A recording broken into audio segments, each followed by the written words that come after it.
Bonjour, à nouveau Pascal Seguin. Merci de, j'ai oublié de le dire dans la vidéo précédente, merci de mettre un pouce, de partager, de t'abonner. Voilà, ça me permettra d'aider plus de monde. Voilà, alors à nouveau, bonjour à toi, spécialiste de l'autodestruction, de l'autoflagellation, de l'autopunition, de l'autodérision, spécialiste du désastre qui se répète, euh, voilà, à croire que tu aimes ça. Eh bien, voilà, aussi, bonjour.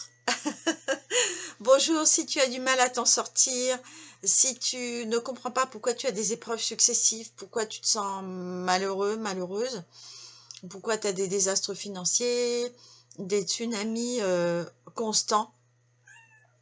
Et donc, je te propose là de comprendre aujourd'hui pourquoi tu vis ces épreuves et comment t'en sortir. En fait, tu vis des échecs, tu te mets en mode échec, mais c'est vraiment de ta faute si tu te mets en mode échec. Euh, en fait, les épreuves se présentent, elles sont toutes là pour ton bien, pour que tu puisses comprendre et évoluer. Toutes. Et en fait, c'est toi qui les attires à toi. Donc, on avait dû voir ça dans des vidéos précédentes. Donc, lorsque tu es en échec, eh bien, il faut accepter d'être en échec et dire, bon, bah voilà, j'ai dû louper une marche, mais il y a un truc que j'ai pas compris. Est-ce que, faudrait que tu demandes à ton mental supérieur, est-ce que vous pourriez me donner l'indication pour laquelle j'ai encore glissé sur une nouille, j'ai pas dû saisir le pourquoi ça m'arrive à nouveau. Est-ce que, est-ce que je suis trop faible? Je ne suis pas assez affirmée? C'est pour ça que vous m'envoyez que des manipulateurs perverses. Ça, c'était moi avant. Est-ce que donc j'étais pas assez affirmée aussi au niveau du travail? Donc idem, j'avais beaucoup de manipulateurs et de contrôleurs autour de moi, que ce soit des salariés ou des patrons, des gens qui me trahissaient, des gens qui voilà, m'en ont fait voir de toutes les couleurs, toutes les horreurs possibles et imaginables, aussi bien au niveau amoureux, aussi bien au niveau des couples, aussi bien au niveau de la famille. Donc j'en ai vu vraiment de toutes les couleurs. Aussi, je voudrais te dire qu'aujourd'hui, l'épreuve qui t'arrive est bonne pour toi. Elle va te permettre de comprendre. Donc quand tu vois quelqu'un qui est pas gentil, qui est pas sympa, qui veut absolument te contrôler, qui veut... Alors, s'il veut te contrôler, ça veut dire que tu te laisses contrôler. Si tu es en échec financier constant, ça veut dire que tu n'as vraiment pas confiance en toi, que tu es en recherche sans cesse de reconnaissance, et que bon donc le moindre échec te met sans dessus dessous, sans dessus dessous, voilà. Et tu ne sais pas trop pourquoi tu es en mode échec, pourquoi tu as eu des désastres financiers, pourquoi tu as eu des faillites et tout ça. Pourquoi? Alors que tu es vraiment un génie créateur, tu crées des sociétés, tu vas t'inscrire, voilà, tu manages ton truc, pas parfaitement bien, mais tu le manages bien, quoi. Il manquait peut-être de la comptabilité, de la surveillance trésorerie, voilà, c'est souvent le cas, c'est pas grand-chose ça à régler. Et donc quand tu es en échec, que ce soit amoureux ou financier ou autre, eh bien parfois tu te laisses complètement, quand tu es en échec, tu dis bah voilà, c'est de ma faute, c'est ma très grande faute. Donc on en a parlé un petit peu dans la vidéo précédente. Donc tu te punis. Voilà, alors tu te punis, tu te dis, ben voilà, alors comme j'ai pas été bien dans ma dernière entreprise, eh ben je vais arrêter de monter des entreprises. Voilà, je me punis. Comme ça, je vais être que salarié. Ah bon, évidemment, c'est pas toujours le top, quoi. T'as aussi les femmes, beaucoup de femmes, des hommes aussi, bien sûr, beaucoup d'hommes, qui disent, voilà, ben moi j'ai eu déjà 10 échecs sentimentaux et c'est bon, basta, je n'en veux plus, donc fini les histoires de cœur, je ferme, c'est terminé. Je reste chez moi, je vis avec mon chat, mon chien, mes chiens, je vais voilà, faire mon boulot, vivre ma retraite pleinement, je me débrouille tout seul, je ne veux plus avoir de ressenti amoureux, parce que ça me fait mal. Et comme tu veux pas essayer de comprendre pourquoi ça t'a fait mal, qu'est-ce qui t'a fait mal dans ce ressenti amoureux, parce que en fait, je veux dire, les relations amoureuses, comme les relations de travail ou de famille, c'est juste pour te montrer des blessures que tu as en toi qui ne sont pas guéries. Donc, c'est pas l'amour qu'on condamne, ou la famille qu'on condamne, ou le travail qu'on condamne, ou l'argent qu'on condamne. Ce sont pas ces secteurs-là, c'est toi qui n'a pas compris en fait. Et si tu continues à pas comprendre, là, ça va pas être compliqué. Ton corps, il va se mettre off, on l'a vu dans la vidéo précédente, il va se mettre sur off, il va se mettre sur maladie, il va se mettre sur j'en peux plus, sur burn-out, sur je pète les plombs, sur je comprends rien, je fuis, je m'en vais, et les addictions. Alors de toutes sortes, ça peut être aussi bien la course à pied, que le motocross, que le football, que... Attendez, une seconde, j'ouvre à mon chat.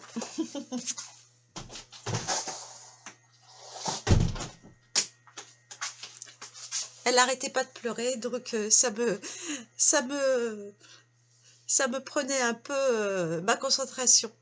Voilà, et donc, en fait, ça dépend pas du domaine, ça dépend de toi. C'est toi qui attires à toi les événements et les gens qui vont te faire évoluer. Voilà. Ça, donc, on l'avait déjà dit plusieurs fois précédemment, mais c'est toujours bon de le répéter parce qu'on s'en souvient pas. On se dit, mais enfin, je comprends pas, c'est vrai, j'ai été aidée, j'ai fait un peu de cours de coaching, j'ai fait 2-3 ateliers par-ci par-là, j'écoute beaucoup de YouTube, je lis des livres et je comprends pas, ça m'arrive encore. Je ne suis pas parfaite. Eh ben non, tu n'es pas parfait, tu n'es pas parfaite. Tu es humain, humaine. Et tout le temps, toute ta vie, jusqu'au moment où tu vas vraiment fermer les yeux définitivement, partir dans d'autres mondes, tu vas continuer à vivre des choses comme ça. À moins que tu sois un grand Manitou, voilà. Enfin, si tu es un grand Manitou, tu sais, hein, voilà, t'es pas devant cette vidéo, ou alors c'est que je t'amuse beaucoup. Et donc, ce que je voulais te dire, c'est que il n'y a pas d'épreuve qui échoue. Il n'y a que des épreuves qui réussissent. Et lorsque tu vis un échec, c'est très bon. En fait, c'est pour rejouer. C'est un jeu. Donc, si tu as attiré à toi des événements ou des personnes qui vont te montrer, de te toucher là où ça fait mal, par exemple, si tu avais mal au foie, on t'appuie sur le foie, ça fait mal. Donc, si tu es trop dans le contrôle, tu vas rencontrer des gens qui vont te montrer que tu es trop dans le contrôle, qui vont toujours t'échapper des mains. Si tu veux contrôler les gens de différentes façons, tu vas pas comprendre que il se passe pas ce que tu veux. Parce que ce que tu veux, c'est pas bien en fait. T'as pas à contrôler les gens. Jamais. Jamais. Chacun doit faire ce qu'il veut, à son rythme, comme on l'a vu précédemment, selon son corps, selon son énergie, selon son âge, selon ses volontés. Voilà. On est tous différents. Et c'est pour ça qu'on est interactifs, qu'on a besoin les uns des autres. Donc, j'en connais beaucoup qui sont en mode échec et qui se disent, bon ben, voilà, ça, j'arrête de rencontrer, j'arrête de monter une entreprise, ou alors je suis salarié, mettons que ça ne va pas dans le monde salarié, t'attires toujours des gens terribles vers toi, qui te font des misères, ou qui cherchent à te contrôler, ou des manipulateurs pervers, ou des gens qui te trahissent, qui sont méchants au boulot, tout ça. Et tu comprends pas ce qui t'arrive, et tu comprends pas que c'est dû à ton attitude, tout simplement, ta façon de penser, ta façon d'être, qu'il faut réajuster, simplement. Et donc, tu vas t'imaginer que c'est la faute du travail. Donc, tu vas dire, bah, puisque c'est ça, je me mets en arrêt maladie. Et donc, ça s'appelle des burn-out, et ça dure des années, et tu es entretenu par la Sécu. Et bah, est-ce que c'est une bonne chose, ça?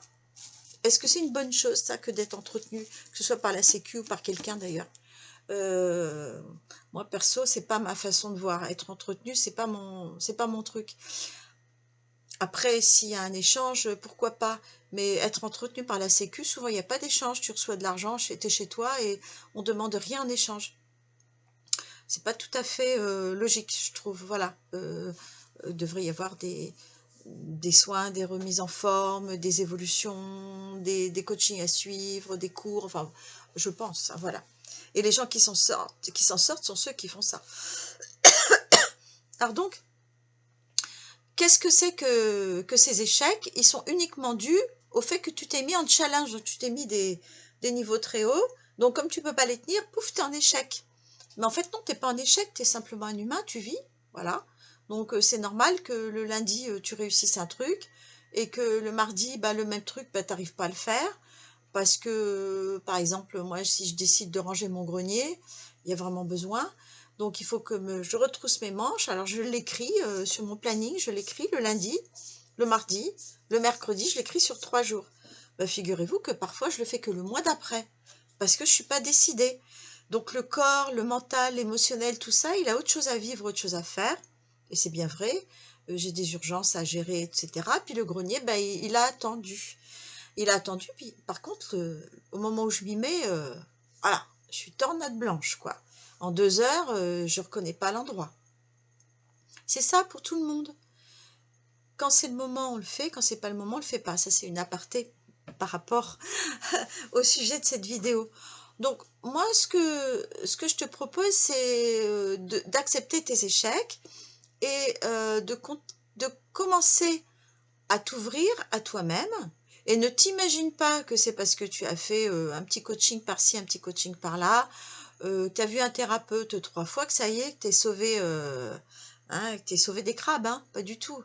Moi, si je te confie ce que j'ai fait, j'en ai suivi des années, des aides de coaching, des cours très suivis, très suivis, certains très intenses en temps, particulièrement en 2020, et d'autres, je les ai suivis sur 3-4 ans, une fois 5 ans. Voilà, et ça nécessite beaucoup de pratique après, pendant, mais beaucoup après, pour comprendre et appliquer en fait, mettre en acte. Donc c'est pas parce que tu as suivi 2-3 aides comme ci ou comme ça, ou peut-être que c'est moi qui t'ai aidé ou d'autres personnes, que ça suffit. En fait, tu vas toujours attirer à toi des épreuves tant que tu continues à souffrir en fait. Le but c'est que tu souffres plus. C'est pas de t'anesthésier ou de te couper du monde ou de te couper des relations, ça c'est pas bien. Ça veut dire je vais me priver, je vais encore être euh, sadique avec moi-même, donc je vais être macho, je vais me punir, je vais me scarifier, je vais me faire du mal, je vais me rendre laide, je vais houler, je vais me laisser grossir, je vais me laisser maigrir, je vais faire du mal à mon corps, je vais pas manger comme il faut, je vais me laisser aller dans la bouffe, la malbouffe, en disant bah tant pis, bah non, pas tant pis, c'est ton corps que tu martyrises, c'est tes cheveux que tu abîmes, c'est ta peau, c'est ton estomac, c'est tout ça, c'est toi. Alors les addictions, pour en reparler, hein, puisque nous en avions parlé, c'est pas si grave que ça, mais voilà, ça dépend. Bon, il y a addiction, il y a habitude. Alors, il y a des choses qui sont vraiment excessives, on le sait, elles sont pas au top, quoi. Je veux dire, si tu bois 2 litres de whisky par jour, c'est trop pour un corps humain, à moins que tu sois un géant qui mesure 6 mètres de haut. Là, tu peux assimiler tes 2 litres de whisky par jour. Mais si tu es un être humain normal de moins d'un mètre 80, tu peux pas. T'as pas les, T'as pas les muscles, t'as pas tout ça. Si en plus t'es un petit bout de chou d'1,48 m, c'est pas bon. Donc, il faut faire attention aux quantités qu'on ingère, aussi bien aux quantités de chocolat qu'aux quantités de tabac, qu'aux quantités de les soi-disant de fumettes là, qui sont pas nocives. C'est pareil. Si tu es complètement out dans l'espace, à sourire, hilar à tout ce qu'on te dit, tu es complètement absent, tu es dans la fuite, quoi. Et donc, ça s'appelle se couper du monde, aller trop dans les addictions. Alors, trop, c'est trop, c'est-à-dire jusqu'à te rendre malade, mais tant que ça ne te rend pas malade, en fait, tu peux avoir des addictions, tant que tu n'abandonnes pas ta famille, que tu es respectueux de ta famille, que tu es respectueux dans ton travail, respectueux de tes enfants, de ta femme, de ton mari, des gens autour de toi. tant que tu restes dans le respect, et puis si tu t'amuses un peu je sais pas moi, parfois tu peux avoir une addiction de regarder 3-4 films dans la nuit, si ça te fait plaisir, bah fais-le. Si tu as envie de faire des motocross pendant 15 jours, de te gaver de motocross, ok, c'est pourquoi pas. Après de là à le faire tout le temps, tout le temps, tout le temps, bon, t'abandonnes ta femme, t'abandonnes ou ton mari, si c'est une femme, t'abandonnes tes enfants, enfin t'abandonnes, si tu donnes tout à ta passion, si tu es cycliste et tu fais que ça, que ça, que ça, que tu n'es jamais avec ta femme ou dans le lit de ta femme ou à faire à manger avec ta femme, il y a un moment, ta femme, elle va chercher ailleurs. Ça, c'est normal. Donc, en fait, si tu es en échec, bon, c'est de ta faute. C'est parce que justement, tu te punis et tu te dis, c'est de ma faute. Donc, c'est de ta faute si tu dis, c'est de ma faute. Donc, la meilleure solution, c'est d'arrêter de te dire, c'est de ma faute. Je suis en mode échec perpétuel. Ça, c'est pas vrai. Ça, c'est regarder le verre vide, hein, le gouffre, voilà, dans lequel tu vas te jeter, le puits dans lequel tu vas tomber. Non, non. En fait, ta vie, tu vois, elle se renouvelle chaque jour. Chaque jour, tu as des bonnes nouvelles. Chaque jour, tu as des miracles qui se produisent. Tu as des gens qui t'aident. Tu vois un petit message. Là, je viens de voir un message sur une vidéo. Ça me fait plaisir. Chaque jour, tu as des petits SMS, des copines, des copains qui t'envoient un petit clin d'œil. Qu'est-ce que ça fait du bien. Je sais pas, moi, je vois un oiseau magnifique, j'ai des chevaux derrière, je trouve ça superbe. Je réussis quelque chose, je dis, mais c'est super, quoi. Voilà. Et là, j'arrive à tourner cette vidéo, je trouve ça magnifique. Voilà, je vais me féliciter après, parce que ça n'est pas facile de tourner une vidéo. Je te prie de croire. Donc moi, pour écrire une vidéo, en fait, je suis habitée par des paroles la nuit. Cette nuit, c'était entre 3 heures et 5 heures, 5 heures et demie à peu près. Et donc, quand j'ai la chance de pouvoir redormir un peu après, c'est chouette. Si je peux pas, ben, c'est quand il y a le réveil qui sonne, je me lève aussi, quand j'ai des rendez-vous. Et je remarque que j'ai tout autant d'énergie que j'ai dormi ou pas. Pourquoi? Parce que j'ai décidé de ne pas me mettre en mode échec, ou en mode je ne peux pas faire ci ou je ne peux pas faire ça. J'arrête d'écouter les poncifs qu'on m'a enseignés, l'éducation qu'on m'a donnée, et j'écoute mon corps et j'écoute les bonnes choses de mon corps en fait. J'écoute ce qui est énergie en moi, ce qui me parle, ce qui me dit, comment je vibre. Je commence à m'écouter, à écouter tous mes corps, voilà, tous mes ressentis, toutes mes pensées, toutes mes reliances, tout ça. Je commence à écouter tout ça. Et donc, ça me met très souvent en état de joie, de satisfaction. Et ça, c'est bon. Plutôt que rester toujours en mode échec, oui, j'ai pas réussi ceci, j'ai pas réussi cela. Parce que moi aussi, je me fais des grandes listes, hein, ne crois pas. Et puis évidemment, voilà, 15 jours après, j'en ai pas fait le 10e. Parce que ce sont des listes impossibles. Donc, moi, je suis la spécialiste des listes impossibles, des challenges. Donc, je peux t'en parler à loisir, hein. Et donc, je sais très bien que maintenant, je sais très bien que je ne les ferai pas. Alors, je les écris quand même pour éviter, tu sais, la perte de mémoire. Et je suis bien contente. Des fois, je dis, bon, tiens, je vais faire un bout de ma liste.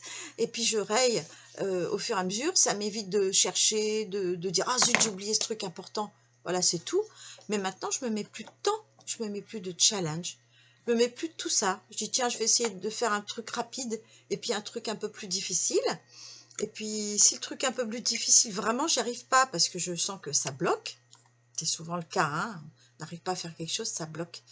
Il y a quelque chose qui bloque, on aimerait bien savoir pourquoi. Bon, c'est pas le moment de savoir pourquoi, donc ça bloque, et ben on le fera plus tard. Voilà. Donc, on essaye de le faire, et puis un jour, on dit, tiens, allez, je vais le faire. Et puis, au bout de 10 minutes, on s'aperçoit qu'on l'a fait très bien, quoi. Hein. C'est ça l'énergie, c'est ça la vie, ça change tous les jours. Alors, quitte ton mode « je suis en échec ». Quitte ça. Parce que ça, c'est le serpent qui se mord la queue, tu ne sors pas de la roue du Mickey. En fait, il faut que tu sortes de la roue du Mickey. Et c'est à toi de le faire. Il n'y a personne qui va te faire sortir de là à ta place. Donc, il y a plein de façons de faire que nous voyons dans différentes vidéos ou différentes séances. Il y a énormément de modes d'emploi, de techniques, de tout ça. Enfin, moi, j'en connais plusieurs, donc on les verra une par une, ou en séance ou en atelier. Mais déjà, dis-toi, voilà, là, c'est moi tout seul.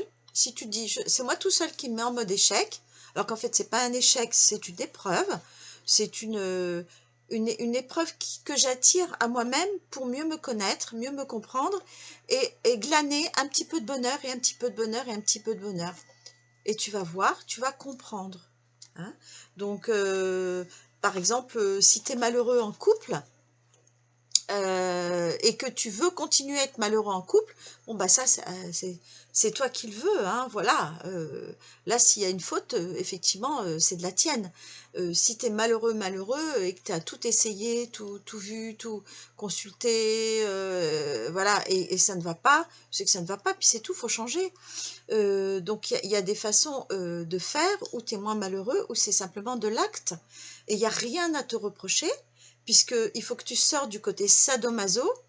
Hein. Je suis à la fois le procureur, je suis l'accusé, je suis le juge, je suis le greffier, je suis le policier qui me met en prison, je suis le gardien de prison. On fait tout à la fois. On dit, ben, ah bah tiens, faut que j'appelle le plombier. Ah, faut que j'appelle le plombier, j'ai un robinet qui fuit. C'est vrai, j'ai un robinet qui fuit. Alors, je vais appeler le plombier, et puis je vais dire, ah mais non, mais je vais pas l'appeler parce que tu comprends, je vais le déranger. Et puis, il faudrait que je l'appelle qu'à telle heure. Parce que voilà, et puis de toute façon, est-ce qu'il va pouvoir le faire finalement? Parce que là, c'est là, et puis est-ce que ceci? Et puis finalement, est-ce que c'est le bon moment? Et puis est-ce que j'ai l'argent? Et puis il va jamais vouloir me le faire? Est-ce qu'il va vouloir se déplacer pour si peu? Et alors, à force de se poser des questions et de se mettre des non, non, non, non, eh ben on le fait pas. On n'appelle pas le plombier et tu as le robinet qui coule. Et c'est complètement idiot parce que tu aurais appelé quelqu'un. Voilà. Genre, dans l'heure, tu as le plombier qui arrive, il te fait ton truc terminé. Tu lui donnes 50 € et puis c'est fini. Ou 100, peut-être, j'en sais rien s'il a changé plusieurs choses. Et alors? Tu divises tes 100 € sur un an, ça te fait 10 € par mois. Voilà, la belle affaire. C'est pas grave. Et c'est le prix de certains quand ils sont abonnés à Netflix, n'est-ce pas? Voilà. Donc, ce que je voulais, c'était te donner de l'espoir. Donc, de tout ça, tu vas t'en sortir, bien sûr, mais il faut sortir toi-même de la roue du Mickey. Voilà. De la roue du hamster, pardon. Et cesser de toujours attraper la queue du Mickey que tu peux pas attraper. Et essaye d'arrêter de toujours vouloir plus haut, être la meilleure, le meilleur, fantastique, etc. Accepte que tu es humain, que tu n'as pas envie, que voilà, et que les épreuves, accepte que toutes les épreuves qui t'arrivent sont bonnes pour ton avancement. Sincèrement, moi je le constate, donc on le reverra en atelier. Ça va vraiment t'aider pour tes addictions. Parce qu'elles sont pas si graves que ça la plupart du temps. Hein. C'est très très rare les gens qui boivent, je disais 2 litres de whisky par jour, c'est très très rare. Ou 6 litres de vin, c'est rare. 3 litres de vin, c'est rare, quoi. Je veux dire, bon, à la limite, tu fais la fête, voilà. Mais ça, c'est pas hyper grave. Euh, ce qui est grave, c'est quand vraiment tu vas mettre ta vie en l'air. Là, d'abord, tu le fais consciemment. Tu dis, bah tiens, bah, je vais mettre ma vie en l'air. Donc, je vais m'avaler 10 tablettes de chocolat par jour. Je vais manger du fromage, du fromage, du fromage, du fromage, de la crème fraîche, de la crème fraîche, de la crème fraîche. Je vais manger des viandes bien grasses, des hamburgers frites, etc. Des glaces et des pizzas. Et à force de ce beau régime-là, de toute façon, tu vas avoir du cholestérol, tu as des problèmes cardiaques, tu vas prendre du poids, tu vas... Voilà, ça mais tu le sais, hein. Ça, c'est d'une logique, mais voilà. Alors, bon, dans les nouilles, quand tu te fais des nouilles, ben, évite de rajouter de la crème fraîche, du gruyère et 10 litres d'œufs et puis 3 kilos de viande. Voilà, tu manges des nouilles. T'es pas obligé de, voilà, de faire des excès tout le temps de nourriture et de boisson. Tu peux te faire plaisir en mangeant des choses sympathiques, voilà, et puis en buvant aussi des choses sympathiques, hein, voilà, il n'y a pas de problème. Ceux qui fument, ben, ils fument. Après, tu sais très bien que 2 paquets par jour, c'est excessif. Un paquet par jour, c'est excessif. Après, il y a des quantités raisonnables. Et là, je voudrais faire une vidéo spécifique addiction pour donc démystifier beaucoup d'addictions, beaucoup de choses que l'on ingère, que l'on croit qui ne sont pas bonnes, parce que c'est pas vrai, on ne meurt pas de ce genre de choses. Ce dont on meurt, c'est de choses plus graves, c'est-à-dire qu'on ne comprend pas nos épreuves, et donc notre corps se met en maladie grave, de façon à être en arrêt, et avoir du temps pour notre, comment dire, notre corps va nous laisser du temps pour que notre cerveau et notre conscience, notre âme nous parlent, pour qu'on puisse comprendre pourquoi on est malade et ce qui n'allait pas dans notre vie. Ça, c'est important, ça, c'est grave. L'addiction, c'est juste une fuite, voilà, c'est juste une réaction. Bon, il y en a plein d'addictions, hein, voilà. Alors, au plaisir de t'entendre. Donc, je suis Pascal Seguin et sur mon site, c'est féminine.info, F-E-E-M-I-N-I-N-E.info. Donc, j'anime des ateliers, des aides. Et voilà, appelle 06 07 15 59 10 ou envoie-moi un email sur mon site si tu veux. Mais fais quelque chose, parce que si tu ne t'en es pas sorti jusqu'à présent, c'est que tu n'avais pas compris certains déclics. Il suffit d'un petit peu d'aide parfois pour tout comprendre. Et que tout aille mieux, et ainsi, et tout aille mieux, et ainsi de suite, et tout aille mieux, et tout aille mieux, et tout aille mieux. Voilà, moi je me suis sortie de quelques trucs déjà, donc c'est pour ça que je peux le partager, parce que j'ai été un être, je suis toujours un être qui vit parfois de très grandes souffrances, j'en vis toujours, voilà, je suis loin d'être parfaite, je suis même totalement imparfaite, et ça me permet de mieux te comprendre, et d'avancer. Voilà, je sais ce que c'est que les épreuves, je sais ce que c'est que les cours, je sais ce que c'est que agir, que s'en sortir, que chercher à se comprendre, que vivre donc des ateliers très très difficiles pendant des années. Je sais ce que c'est que pleurer de toutes ces tripes. Je sais ce que c'est que rester couché par terre de douleur, que de croire que je vais étouffer et mourir. Je sais ce que c'est tout ça, je sais ce que c'est que les difficultés, je connais les chagrins d'amour, j'ai eu mon cœur vraiment très très douloureux pendant longtemps, à plusieurs reprises, tant que j'avais pas compris, voilà. Maintenant j'ai un peu plus compris, et puis merci à ces épreuves que je me suis attirée, car voilà, ben, je peux aider du monde, et ça me fait très plaisir. Et je ressens de la joie, bien souvent. La joie d'exister, la joie d'agir, la joie de créer, la joie de t'aider. Voilà. À très vite, à très bientôt. Au revoir.